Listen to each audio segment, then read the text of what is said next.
Good afternoon. We are here live for our My Chat.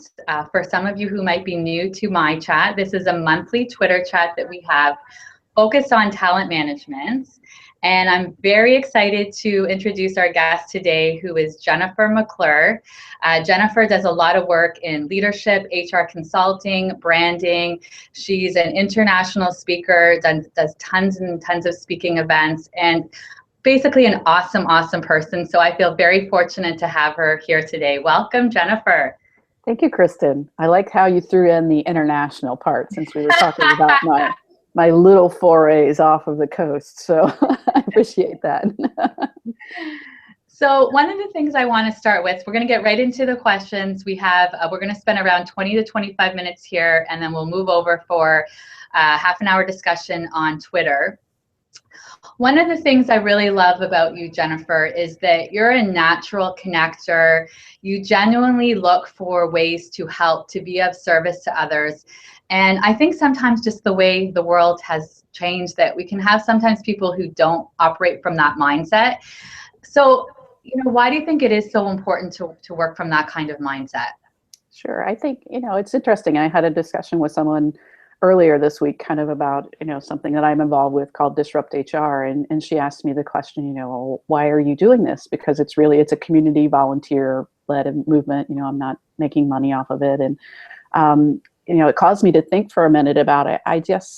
I'm very community minded in the sense of I like to take in a lot of information. I've always, I think, really been this way, but certainly social media, once I got involved with that, 2005, 2006 timeframe, it became a place where not only could I access a lot of different information, opinions, thought leadership, for, if you want to use that word, but then I could also share it. So not only sharing it with people for the purpose of helping them to have access to that information, but I like to share people who are doing good things. So I saw the benefit to building my own network by being someone who is, I guess, a curator and a community builder. So if I am connected to you and you share something great or you have a need, nothing makes me happier than saying, hey, look at this great piece of content that Kristen wrote. You should read it too.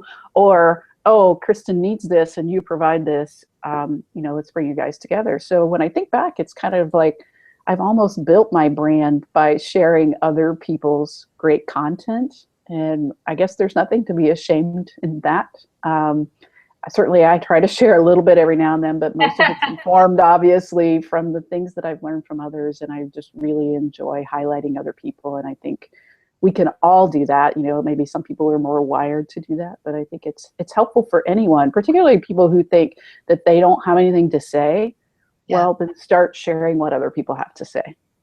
Yeah, that's a good point, because one of the things around social media, I think some people, it can be a little bit intimidating, and part of your brand can be sharing information that you're very passionate about that doesn't necessarily have to be written by you, but that can be, as you can start to build a community that way.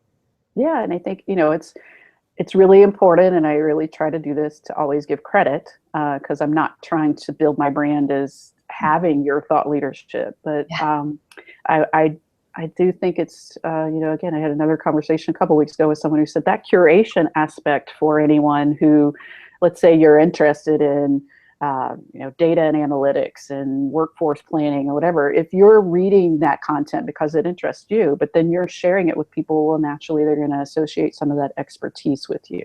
Now, then you need to be able to back it up with your own thoughts and opinions, but there's multiple benefits, I think, of both building a community of people, of sharing good stuff with your community, but also building relationships. People love it when you share their things and help them to grow their brand and their business as well.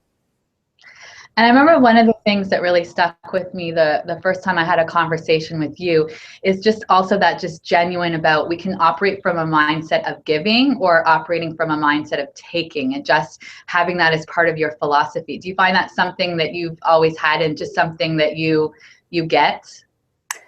Yeah, I guess I certainly have a mindset to help people. I love to be able to answer questions. I love to be able to connect resources. That's a challenge though, because than your job. And I've had that happen in my past where my full-time job became helping people. And I had to kind of step back and say, well, this is actually not what I get paid to do. I make money by, helping companies. At the time I was a recruiter, by helping companies connect with the right talent. And it's great that I've built a network of people who see me as someone who can help with stuff. But if every email in my inbox and every phone call is, hey, Jennifer, can you help me with, at some point I had to make a decision to say, I'm going to help in these ways. I'm going to publish a blog. I'm going to share articles. I'm going to direct people to that. People who are directly referred to me or who are in my network, then absolutely I'm going to have to, I will take the personal time to do that. But maybe if we're ambiently connected, I try to maybe connect you to somebody else, because it's a challenge, I think, and that's what keeps some people from thinking about helping people, is that it can be overwhelming, because people love, when you're willing to help them. And I do it too. I ask people to help me with things or to do things for me. But I think now, particularly again, with having the ability to have an online presence to share and create your own content, it at least allows you to help a lot of people, the one-to-many kind of aspect, rather than if all I did was answer all the emails that I got in my inbox, I'd be a very generous person, but I wouldn't be making any money. So. And you get some really interesting ones. That could be another topic on some of the emails that you get, because they're quite funny. So let's get right into HR. Workplaces are going through a lot of changes. And what are some of the shifts that you're really seeing that are predominantly happening in HR? Sure. I think certainly anybody who's looked at anything published about HR over the last year has certainly seen the shift to a focus on analytics. Not just metrics, not just tracking historical data, but actually taking that information and then making decisions based on the trends and based off of the historical data. So beginning to put yourself out there, making predictions about what could occur and what actions we need to take. So it's, the way business has always been. Our leaders in business have to say, here's kind of, our financial track record, here's what we expect for customers, and here's what we're going to put out into the market. But now I think HR is really has the opportunity and is also in many ways being forced to do that as well, because people are so important now, because it's no longer about your secret sauce or about your equipment that you have in your manufacturing process. It really is about the talent that you have and what they're able to do with the tools and resources you give them. So HR has really been, I think, brought into the forefront more so than ever, to be asked by the business to say, okay, with this really valuable resource that we kind of look at you as having the expertise in, what do we need to do next? How are we going to make sure that we have talent? How are we going to have people that are developed and have the skills that we need? How are we going to pay people the right way? And to do that, we have to get out of our comfort zone. HR has to get out of their comfort zone of following established rules and guidelines and tracking information, to taking all of that and saying, in 6 months, we need to be doing this, or we've got to implement this change from the way we've always done things, because things are changing and shifting. And that means that sometimes we're going to be wrong. But our business leaders are wrong sometimes too, right? So if you develop the trust, if you're using the right methodology, if you are making good decisions based off of good data, and that's probably a skill set in and of itself, figuring out what the good data is. Most businesses understand the process of making some predictions, but then maybe having to change course or do something different than what you originally planned.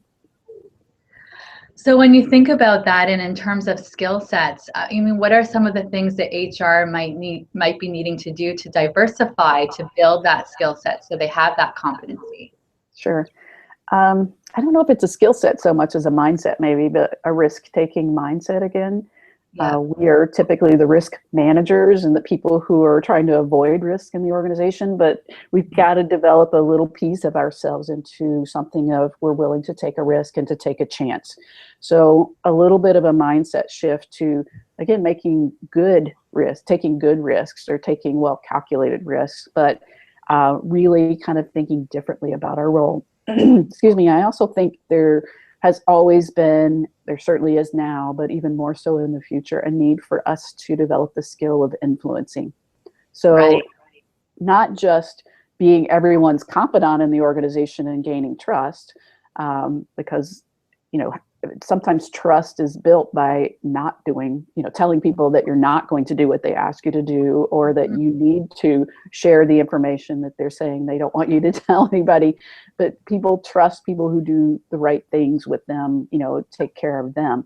But taking that to the next level, to not only do you trust me, but if I share something with you, or if I encourage you to do something, or if I bring data to you and tell you that this is why we need to do this, even though it sounds risky, that I've got to build that ability to influence you, to get you to change your mind if you disagree with me, to get you to see what I see, even if you have difficulty doing that, and to get you to take risks as well, based off of the skills and the expertise and the information I bring to the table. Yeah, that makes a lot of sense. Getting other people to get comfortable with that risk, with the influence. The other thing I see sometimes around the risk piece is just like you were saying around getting outside of the comfort zone, the mindset shift. I mean, one of the things that I've heard a lot in the last little while is, you know, we want organizations that are going to be more innovative. But at the same time, sometimes where it comes from HR, it's like, but you're doing the same practices, you're hiring the same way. Well, maybe that means getting outside of your comfort zone, shaking things up a little bit, and diversifying just around the way you're hiring. And I know one of the things that, you know, I hear a lot of with clients and that they struggle with sometimes, whether it's HR or whether it's talking to candidates, is that, you know, they have a skill set for maybe a different industry, but that's great because that skill set to come into that industry is bringing a lot of diversity, but they sometimes will have a hard time wrapping their head around it. 'Cause it's like, well, you were in hospitality and now we're in customer experience. So, you know, I can't hire you because you were in hospitality, but it's like, well, maybe that's exactly what you need, because they're coming in with a very diverse mindset that can that's where the innovation might happen. Right. And I think it would behoove us as leaders in companies that any time that we are espousing innovation, there are some companies that, you know, just by the nature of how they've been created, they're naturally innovative. You know, their whole business has been built off of innovation. But there are many, many more companies out there that innovation was not the buzzword 10 years ago. And while we took a few risks, et cetera, but now we're like, oh, innovation, creativity, you know, go out there, take risks, whatever. But then if we actually look at how we're structured and how we reward people and how we allow them to go about their work, we've got all kinds of rules, regulations, gates, you know, thou shalt nots around them. So saying that you want to be innovative is one thing, but really looking back and saying, and understanding that innovation and creativity is going to involve failure. You know, are we allowing people to fail? What happens when they fail? You know, do we look at the way they went about making the decision and reward the decision-making process, or do we punish the failure just for failure?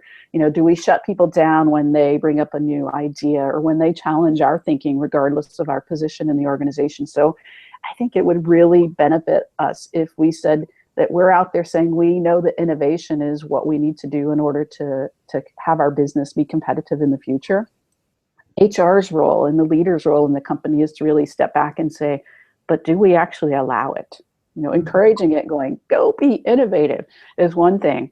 But then once that person says, okay, so I have these 5 things that I'm working on, can I take one of those things off of my list and just have some time to think differently about my work? And you're like, heck no, those 5 things all have to be done, you know? then where's the time and the opportunity for innovation? Yeah, you have to actually change the practices, and that requires a lot of work and a shift, and you have to be willing to do the work that's going to happen with the shift, right? Yeah. So one of the things that you're passionate about as well is really branding and influencing. Why do you think as individuals, while branding is so important, and what does that look like for you and for HR professionals? Sure. I think, you know, personal branding, if you want to, you know, that's the buzzword phrase, but whatever you want to call it, managing your reputation. And it's way more than that. It's not just managing your reputation, you know, in terms of what's out there about you, but creating your reputation. So really, to me, branding is about how do I want to be seen? And I have to do that as, you know, an independent business owner all the time. I have to say, you know, do people recognize me, think about me, call me for the things that I do and do well? And if they're doing that, great. If they're not, then what information, what content, what actions do I need to take so that they see me more in that light? You know, if I want to do more coaching, executive coaching, for example, in 2016, that's a goal for me. Well, I have to look back and say, I really don't talk about executive coaching that much. On my website, there's not any information really about the coaching that I do or my process. So if I want people to view me that way, I've got to take steps to make them see me that way, because I do that. I have the training and the skills to do it. But if I'm not talking about it and sharing it, then no one's going to know that I do that. So, you know, there's certainly word of mouth and people that will talk about the work that you do for you, but they were influenced by what you told them first. And I think particularly for HR, this is something people that work inside a business, more so maybe than people that are self-employed or freelancers, struggle with, and is, how does my personal brand even matter? I have a job, I'm really happy, it's great. Oh, by the way, I lost my job. Now I need to think about my network and my brand, you know, and then people say, well, you know, you're trying to scare people about only, you know, keeping your personal brand in the event they lose their job. No, I look at it as career management. Even inside a company, you might be somewhere where you want to work and will work for the rest of your life. But if you want to be selected for opportunities, if you want to be given the types of projects that you really do well and have the skills to do, if you want to get promoted, if you want to be seen as the go-to person for something, that's all branding. That's letting people know what you do well and finding ways to get them to think of you first when those things happen. And it's interesting, I just did, and I have a session that I do, it can either be a workshop or a session on personal branding. And I've done it I do it every year for a leadership training program for the Cincinnati Chamber for their women's leadership program. I've done it for many corporate clients. I've done it at several HR events. And it's interesting, I got feedback back from an HR conference that I spoke at recently that was for young leaders. And they asked me to do the personal branding workshop. So we actually did some work on what is you want your brand to be, how do other people view you, what are some steps you can take, you know, creating a branding statement, all that. And, you know, the feedback came back and it was positive, but there were so many comments in the written feedback of, I don't really see how this relates to what I do in my job. Yeah. And that for me is, you know, I've got to rethink how I present that in the future, because not just HR, but I think that is probably an HR thing. Why would I want my personal brand to be something that I focus on? Because I'm about helping people in the company, and I'm about making sure, you know, we see ourselves often as a service role. And there's, you know, great. There are people that have an administrative role in HR. There are people that have a strategic role. There are people that have some level of both of those. But your team, your people, your peers, your network needs to know what you do well. And that is personal branding. Yeah, absolutely.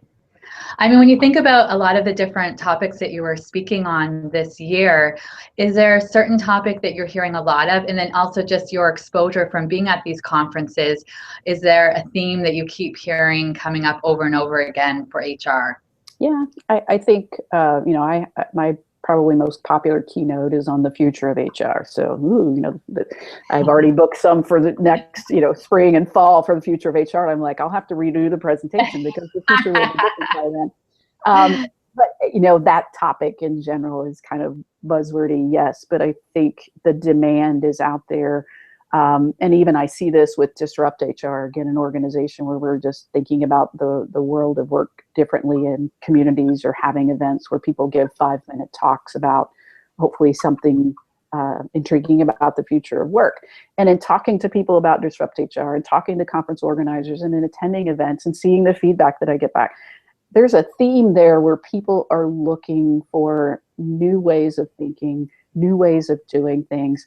Now, granted, they may not do any of those, but when they go to an event or they attend a presentation or they sign up for a training class, you know, it's true. We always want to learn something new, but we've been talking about a lot of the same things in HR for a really long time. And many of them, again, are the blocking and the tackling, the things that have to be done. So you have to make sure you do those well. And it does make sense that you go learn about, FMLA in the US or the compliance issues so that you stay current on that. But there's I think a more of a yearning because, again, HR is being moved up in that more in the spotlight role and being more strategic, not just in word, but in actual deed. The need to think about what are other people doing? What are best practices out there? When people say being innovative in HR, what does that mean? When people talk about big data, when people talk about being strategic, what does it actually mean? And so I think there's a hunger not only to understand that individually, but also to have some examples of how other companies are doing it. And yeah, we'll use Google as an example. And again, I get comments back, well, you used Google as an example that doesn't relate to my 100-person company. And what I want people to think about is not just that it's Google. What I want you to think about is the thought process that they went through. Yes, they have a whole team of people that does nothing but data analysis and, with their people stuff, their people operations department. You don't have that, but they thought about the fact that they were losing more female leaders who were not returning from maternity leave. So they instituted, tracking the data. They put in a program. They did this and this.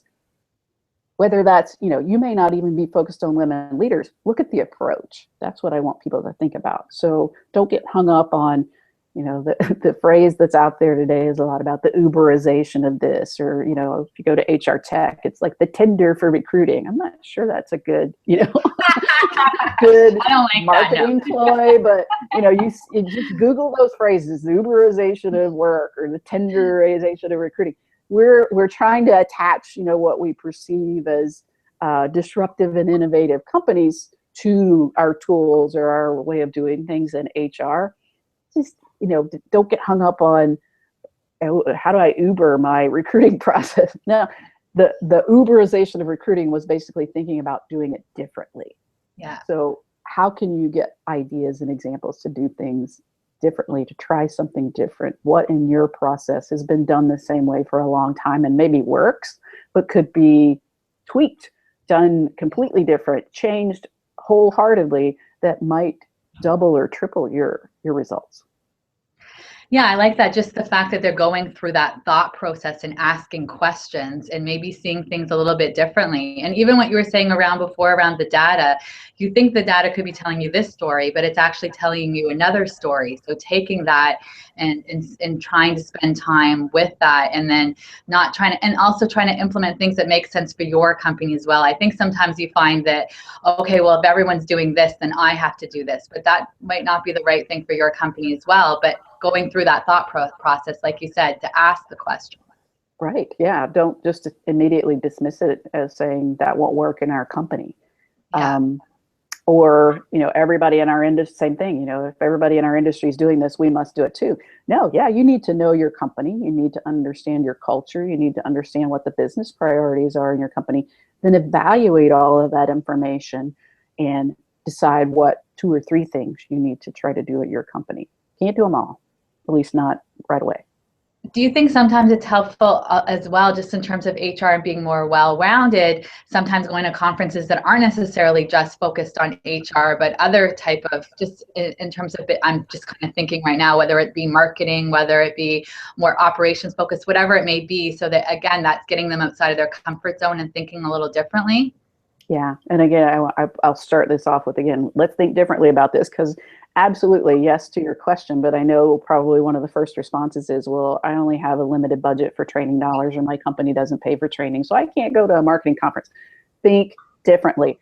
There are so many online conferences now, online summits, things that are free. I mean, I sign up for one a week, I think, something where I can listen to other thought leaders, or I can subscribe to a blog. But I went to a conference last month, IBM Insight conference, and it was really around kind of cognitive data and how data is being used. And I think they had a couple of sessions that I attended on, really related to HR and people. But it was things about how data is being used to predict the weather, and things about how IBM Watson, with all the cognitive information now, IBM, I used to call him he, but Watson can predict trends of what's going to be hot for Christmas. And, you know, that's something that a lot of HR people would say, well, why would I go to that? And I just remember being at that conference thinking, this is so great to be at a conference where they're talking about consumers and data and the future and cognitive and how we can communicate better. And all of these things that I'm taking in, I'm thinking about how can I apply that to people? How can I apply that in my work? And I think it really, more so than the 50 or so HR conferences that I attended this year, sparked my thinking and challenged me to think about work in a different way. So absolutely, attend something different and don't get hung up. If you've got budget, great. You know, go to a marketing event, but start with things online. And there are so many of them. Yeah, that's such a good point. You can make that as a goal every week, like your goal, right? If you're doing that every week, you're doing things. Well, now my right? goal is you may not sign up for another one until you've actually watched the last one. At some point, you consume too much content instead of creating content. That becomes a problem. Well, Jennifer, thank you so much for your time today. We're going to move over to Twitter and do a chat now for the next half hour. And anyone who's going to be joining us on Twitter, you'll have Jennifer to contribute some of her thoughts and some of her expertise with some of the questions for the next half hour. Yeah, I would love to hear from everyone. Thanks for this opportunity, Kristen. Okay, see you soon. Bye. Bye-bye.